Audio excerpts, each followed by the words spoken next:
नमस्कार। आज तारीख 18 डिसेंबर 2018 म्हणजे 2018 सालचा शेवटचा महिना आणि तुम्हाला सांगायला अत्यंत आनंद होतोय की ह्या वर्षाची शेवटची ट्रिप पण आम्ही वेगळ्याच प्रकारे करणार आहोत। वेगळे पण असं की मी आणि मैथिली अलिबाग पासून तारकर्ली पर्यंत चालत जाणार आहोत। हा आमचा पहिलाच असा अटेम्प्ट असेल की आम्ही सागरी महामार्ग ज्याच्यावरनं आम्ही सायकल चालवत तारकर्ली पर्यंत गेलेलो होतो त्या महामार्गाने आम्ही चालण्याचा आस्वाद घेणार आहोत। म्हणजे ह्याच्या मागे वेगळेपण असं आहे की कसलीच घाई नाहीये, पूर्णपणे शांतपणे आपल्या फिजिकल स्ट्रेंथचा आढावा घेत स्वतःच्या ब्रीदिंग पॅटर्नकडे लक्ष देत आणि प्रत्येक येणाऱ्या जाणाऱ्या छोट्या गोष्टींचा आस्वाद घेत त्यांना अनुभवत त्यांना बघत आम्ही तारकर्लीपर्यंत पोहोचण्याचा प्रयत्न करणार आहोत। प्रयत्न ह्यासाठी म्हणतोय कारण आम्हाला माहित नाही की आम्ही दिवसाला किती किलोमीटर करू, आम्ही पूर्णपणे ती ट्रिप कंप्लीट आहे त्या दिवसांमध्ये करू शकू की नाही हेही आम्हाला माहीत नाही। अंदाज असा आहे की आम्ही उद्या निघणार आहोत 19 तारखेला आणि 31 डिसेंबरपर्यंत कदाचित आम्ही तिकडे पोहोचण्याचा प्रयत्न करणार आहोत आणि दिवसाला 40 किलोमीटर करायची असं ठरलंय। पण परत जसं मी म्हटलं तसं की ॲक्च्युली जेव्हा तुम्ही रस्त्यावर उतरता आणि जे काय तुम्हाला प्रवासात अनुभव येतात, लोक भेटतात, कधी काही अनुभव इतके स्पेशल असतात की त्यामुळे आपण स्लो डाऊन पण होतो किंवा कधी आपल्याला वाटतं हे खूप इझी आहे आणि आपण पटकन करू, पण तिथेच कधी उतार चढाव येतात प्रवासातले आणि मग त्यात आपल्याला उशीर होऊ शकतो। तर त्यामुळे किती किलोमीटर होतील ह्याचा काहीच अंदाज नाही, पण आम्ही असं ठरवलं की दिवसाला 40 किलोमीटर करायचे। तर असा हा आमचा प्रवास आम्ही 10 ते 12 दिवसामध्ये करण्याचा प्रयत्न करणार आहोत। समजा आम्हाला वाटलं की आम्ही त्या दिवशी जिथे ठरवलंय तिथपर्यंत पोहोचू शकत नाही आहोत तर आम्ही क्लिअरली ठरवलेलं आहे आणि एकमेकांमध्ये डिस्कस केलेलं आहे की आपल्याला रस्त्यात येणाऱ्या वाहनांचा वापर करून त्यांच्याकडून लिफ्ट घेऊन मदत मागून थोडंसं किलोमीटर पुढे जायचं। तर रफली प्लॅन आमचा असा आहे की उद्या सकाळी 4 वाजता उठून आम्ही फटाफट तयारी करून अर्ध्या तासात रेडी होऊ। 4:30च्या दरम्यान आम्ही घरातून निघू। कांदिवलीवरनं आम्ही बोरिवली स्टेशनला जाणार आहोत आणि मग बोरिवलीवरनं ट्रेन पकडून आम्ही चर्चगेटला पोहोचू आणि चर्चगेटवरनं गेटवे ऑफ इंडियापर्यंत चालून गेटवे ऑफ इंडियावरनं पहिली बोट सकाळची 6:15ला निघते। ती बोट तिकडे अलिबागला मांडवा जेटीला 7:15 साडेसात पर्यंत पोहोचेल।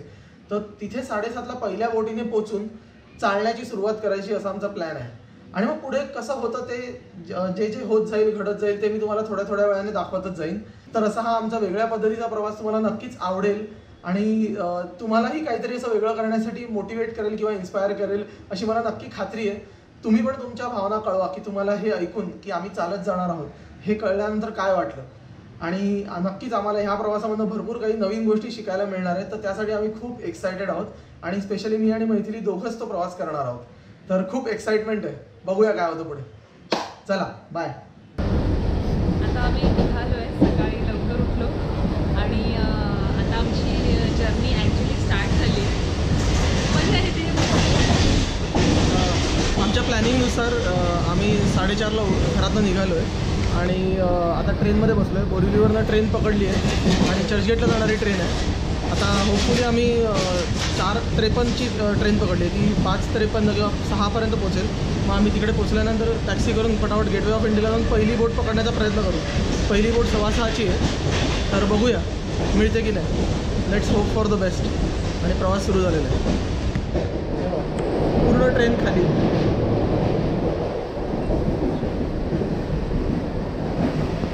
चला बाय।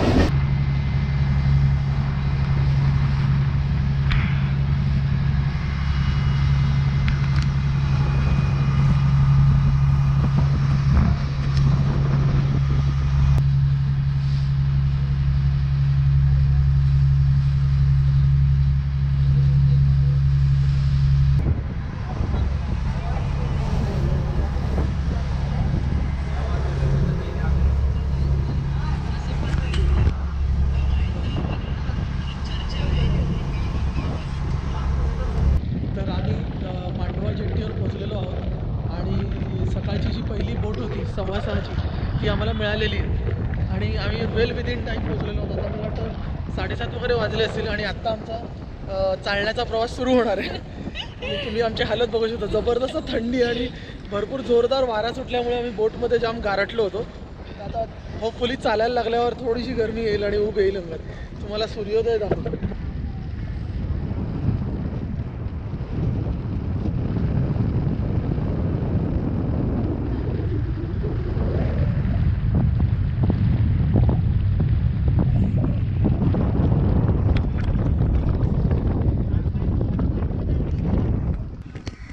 आणि आमच्या स्वप्नातल्या वॉकची सुरुवात झालेली आहे।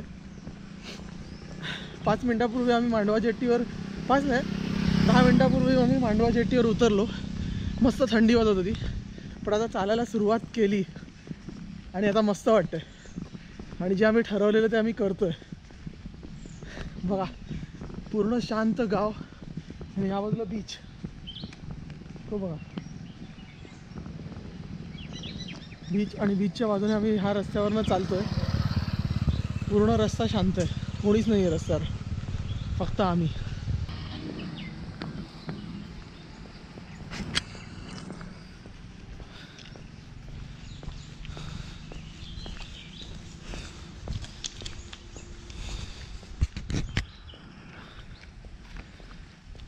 चालण्याची मजा आम्ही पूर्णपणे अनुभवतोय, शांत रस्ता असल्यामुळे. हो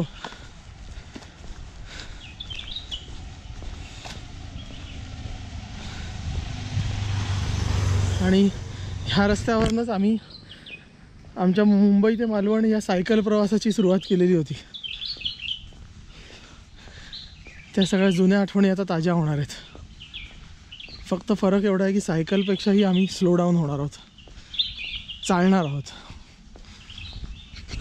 चला, मांडवा जेट्टीपासून आता आम्ही अप्रॉक्सिमेटली 8-9 किलोमीटर तरी केले असतील ना. 8-9 किलोमीटर केले आहेत. थोड्या वेळापूर्वी आम्ही ब्रेकफास्टसाठी थांबलो होतो एका जागी. एक हॉटेल होतं, मेन एक गाव होतं, त्या गावामधलं हॉटेल होतं. तिकडे मिसळपाव, डोसा आणि चहा असं आम्ही घेऊन निघालो आहे. पण पहिलाच दिवस असल्यामुळे थोडंसं दमल्यासारखं होतं. त्यामुळे चालण्याची पूर्ण वर्षभरात ती सवय आमची गेलेली आहे ना. आणि आता अचानक चालायला सुरुवात केल्यामुळे जरा असे पाय वळून येतात. पण मला वाटतं ते पहिल्या दिवसापुरतंच असेल. बघूया मैथिली काय करते ते सांगा. आता आम्ही इथे जरा पाय वळतात म्हणून सावलीसारखं एक जागा दिसली, बंद दुकान आहेत आणि इथे शेड आहे, तर आम्ही इथे विश्रांती घ्यायला बसलो आहे. आज सकाळी सुरुवात केली तेव्हा मला असं वाटतं की कदाचित बॅग पण असल्यामुळे बॅगेचं वजन आहे आणि नुसतं चालणं एक वेगळी गोष्ट असते आणि बॅग घेऊन चालणं वेगळी गोष्ट असते. तर बॅटरी संपत आली. तर मग आम्ही चालतोय, पण आता म्हणजे काही किलोमीटर म्हणजे 10 किलोमीटर वगैरेच काय ते झाले, तर त्याच्यामध्येच पायात गोळे यायला लागले. तर बघूया कसं होतं.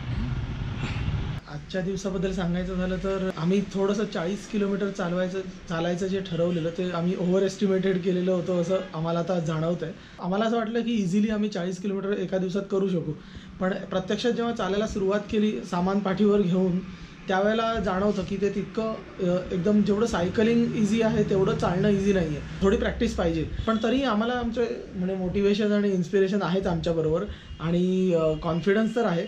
तर अंदाजे आम्ही सकाळी 7:30ला जेव्हापासून आम्ही जेट्टीवर पोचलो तिथपासून 12:30पर्यंत जे आम्ही चाललो ते 15 किलोमीटर चाललो. आणि 15 किलोमीटर नंतर आम्ही ठरवलं की ब्रेक घ्यायचा.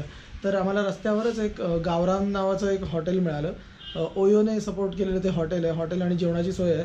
तिथे आम्ही ठरवलं की आजचा दिवस आपण एंड करूया आणि मस्त रिलॅक्स करूया, कारण आज जर आराम नाही मिळाला तर पुढे परत ते कंटिन्यू होत राहील. म्हणून मग दुपारपर्यंत आम्ही जे काही 15 किलोमीटर चाललो तेच. त्याच्यानंतर मग रूममध्ये येऊन मस्त आम्ही रिलॅक्स केलं, आंघोळ केली, खाली जेवायला गेलो आणि आता संध्याकाळी चहा पिऊन आम्ही परत त्या हॉटेलमध्येच आराम करतोय उद्यापासून. आणि त्यानुसार मला एक अंदाज आला की लंच टाईमपर्यंत म्हणजे 5 तासात आम्ही साधारण 15 किलोमीटर करू शकतो. तर उरलेले 5 तास म्हणजे लंचच्या आधीचे 5 तास आणि लंचच्या नंतरचे 5 तास असं करून 30 किलोमीटर तर करू शकूच एका दिवसामध्ये. तर बघूया काय होतं ते. नमस्कार. आज दिवस दुसरा.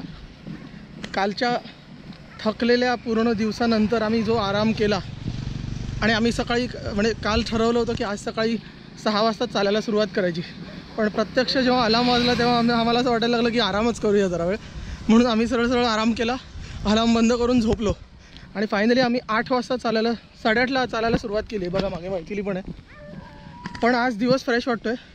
काल आम्ही आराम केला ते खूप चांगलं झालं, कारण आमची झालेली झीज जी होती ती भरून निघाली. पायाचं दुखणं हळूहळू कमी होतं आहे आणि फ्रेश वाटतं आहे. आणि आत्ता सकाळीच आम्ही थोडंसं 1.5 किलोमीटर चालल्यानंतर आम्हाला एक चहाची टपरी दिसली. तिकडे आम्ही आमलेट आणि चहा असा नाश्ता घेतला आणि बरोबर केळी घेतली होती. तर 1-2 केळी खाल्ली. बघा आता रस्ते पण हळूहळू शांत आहेत, रहदारी फारच कमी आहे. आम्ही अलिबाग सोडलं आहे आणि नागावच्या दिशेने निघालो आहे. हा रस्ता नागावकडे जाणारा रस्ता आहे, नागाव बीच.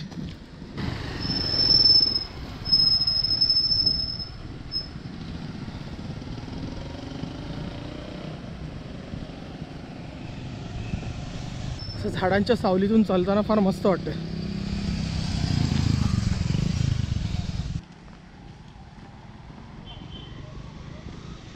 ऑलमोस्ट 11 वाजायला आलेत सकाळचे आणि आम्ही सकाळी 8:30ला चालायला सुरुवात केलेली. ऑलमोस्ट आम्ही 7.9 किलोमीटर्स कव्हर केलेत. म्हणजे आजचा स्पीड चांगला आहे. आता आम्ही चालता चालता एका ब्रिजवर आलो. ह्या रस्त्याने आम्ही सायकलवरनं गेलेलो होतो, पण आता चालत जाताना वेगळं वाटतं. शांत निवांत रस्ते, मस्त. इथे खाडी आहे की नदी आहे माहीत नाही, कदाचित नदी असेल. हां, मस्त व्ह्यू आहे बघा. मागे डोंगर.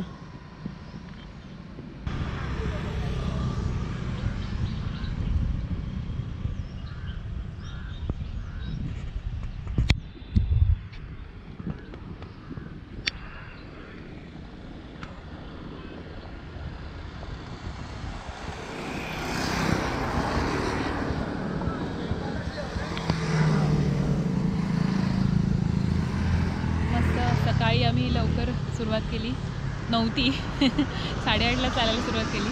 पण आजचा स्पीड चांगला आहे आणि मुळात म्हणजे जे काल असं पाय असे बांधल्यासारखे झालेले ना, काफ्स आणि थाईस, ते असं हळूहळू चालताना सुटत आहेत असं वाटलं. आणि अविनाश आणि मी आम्ही काही एकत्र चालत नाही. तो पुढे चालतो आणि मी मागे चालतो. त्यामुळे आपण आपल्याबरोबर असतो आणि आपल्याशी जो संवाद होत असतो ना, मला वाटतं चालणं हे खूप थेरप्युटिक आहे. असं खूप विचार येत आहेत. मध्येच माझं मन कुठेतरी नॉर्वेला जातं, हंगेरीला जातं, मग नंतर चालते मी, असं काय काय वाटतं. खूप मजा येते, एकदम वेगळंच आहे. म्हणजे मला माहिती नाही आम्ही पूर्ण आमचा पल्ला पूर्ण करू की नाही, पण हे जे आहे ते आता मी एन्जॉय करायला लागले खूप.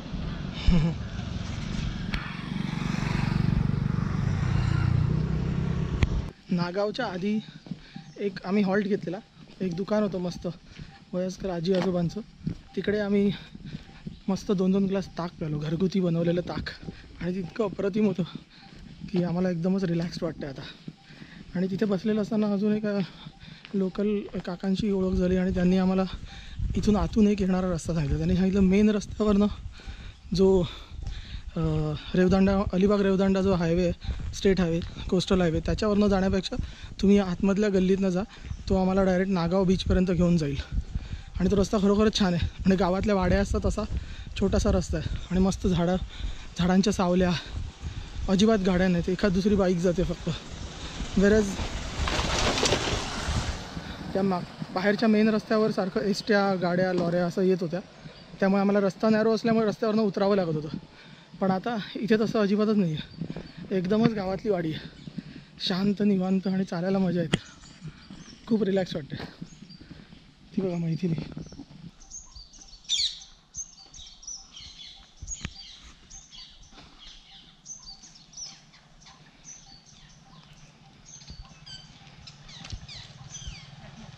चल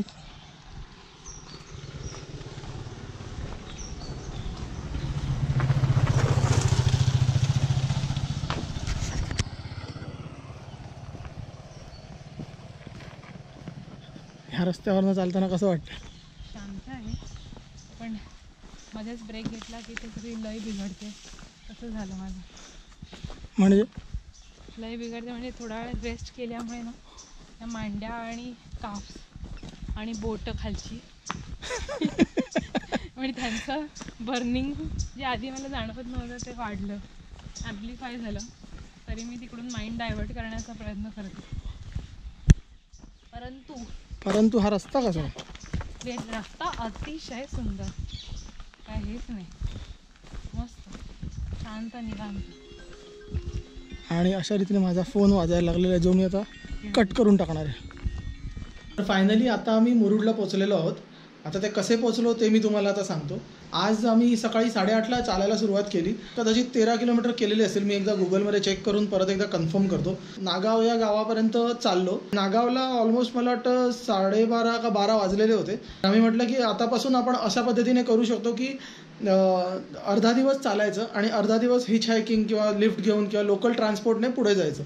तर नागाववरनं आम्ही एक छोटा हॉल्ट घेतला, तिकडे नारळाचं पाणी वगैरे प्यालो आणि तिकडून लोकल टमटम म्हणजे जी 6 सीटर रिक्षा असते त्याने आम्ही नागावच्या ST स्टँडपर्यंत आलो. ST मधनं आम्ही नागावपासून मुरुडपर्यंत आलो आहे. तर मुरुडला उतरल्यानंतर आम्ही मुरुडच्या चौकामध्ये हॉटेल शोधत होतो गुगलवर. एक माणूस आला बाजूने आणि तो मोटरसायकलवरनं आला आणि त्याने आम्हाला विचारलं राहायला जागा हवी आहे का. तर आम्ही आधी रिलक्टंट होतो, कारण मी म्हटलं की मी गुगलवर जरा शोधतोय. तर तो म्हणाला तुम्ही या रूम फक्त बघा, जर आवडली तर तुम्ही घेऊ शकता, नाही तर तुम्ही दुसरीकडे जा. आणि त्याने आम्हाला सांगितलं की बीच फेसिंग कॉटेज आहेत म्हणून. तर ती रूम आम्ही बघितली आणि इतकी सुंदर रूम होती आणि एकदम हवेशीर. आणि आता मी त्याच रूममध्ये तुम्हाला त्या रूमचा व्ह्यू दाखवतो. एकदम प्रशस्त आहे आणि क्लीन आहे मेन म्हणजे. आणि ह्या रूमचा व्ह्यू बघा. हा जो तुम्हाला दिसतोय हा बीच आहे, ॲक्च्युअल मुरुड बीच. ही ह्यांचीच जागा आहे. इथे गार्डन टाईप त्यांनी केलं आहे, बसायला जागा वगैरे, हॅमॉक आहे, झोपाळा आहे आणि बीचला लागूनच त्यांची प्रॉपर्टी. तर आम्ही इथूनच आता आम्ही बीचवर फिरायला जाणार आहोत आणि मस्त हवेशीर जागा आहे. थोड्या वेळाने बीचवर जाऊ आणि तिकडची खानावळी किंवा लोकल स्नॅक्स, भजा बिजा असं काहीतरी, स्नॅक्स, चहा असं काहीतरी खाऊ. उद्या आमचा प्लॅन असा आहे रफली की इथून आगरदांडा जेट्टी, म्हणजे जिकडून पलीकडे बोटीने क्रॉस करून जावं लागतं आणि मग तिकडे दिवेआगरला जाण्यासाठीचा रस्ता सुरू होतो. तर ती जेट्टी इथून 9 का 10 किलोमीटर आहे. तर सकाळी आम्ही इथून 10 किलोमीटर चालत त्या जेट्टीपर्यंत जाऊ, बोटीने पलीकडे जाऊ दिघीला, आणि दिघीवरनं दिवेआगर परत मला वाटतं 8-9 किलोमीटर असेल. तर दिवेआगरला राहायचा आमचा प्लॅन आहे. तर जर दिवेआगरलाच जायचं असेल तर कदाचित आम्ही पुढचे किलोमीटर पण चालून करू. मग तिकडे काय आम्ही लोकल ट्रान्सपोर्ट नाही करणार. आणि दिवेआगरला खूप राहण्याची चांगली सोय आहे आणि आमच्या ओळखीचे पण एक काका तिकडे राहतात. जेव्हा आम्ही दिवेआगरला गेलो तेव्हा आम्ही त्यांच्याकडेच राहिलेलो आहे. त्यांच्याकडे आम्ही कदाचित राहू. मधू काका म्हणतात, मधू परकर. मैथिली पण एक महत्त्वाचं काम करते. युरोपच्या ट्रिपमध्येच हे इनफॅक्ट तिने एक चांगलं काम केलं की दर दिवसाचा ती स्टेटस लिहायची आणि काय काय घडलं, घडामोडी सगळ्या लिहून काढायची आणि ते फेसबुकवर अपडेट करायची. त्याचा फायदा असा झाला की आमच्या रेकॉर्डसाठी पण त्या घटना आमच्या लक्षात राहणार आता ह्याच्या पुढे. कारण समजा व्हिडिओ लॉग किंवा मी काही व्हिडिओ सिरीज बनवत असेल तर त्यावेळेला कधी कधी आठवत नाही त्या दिवशी एखाद्या पर्टिक्युलर दिवशी काय झालेलं. मैत्रिणीने लिहून काढल्यामुळे आमच्या आता कायम लक्षात राहील की कुठे कुठे आम्ही गेलो, काय काय घडलं प्रत्येक दिवशी. ह्या प्रॉपर्टीमध्ये थोडंसं काम पण चालू आहे. तर जरा वर खाली लोक करत आहेत आणि ठकठक टुकटुक चालू आहे थोडंसं.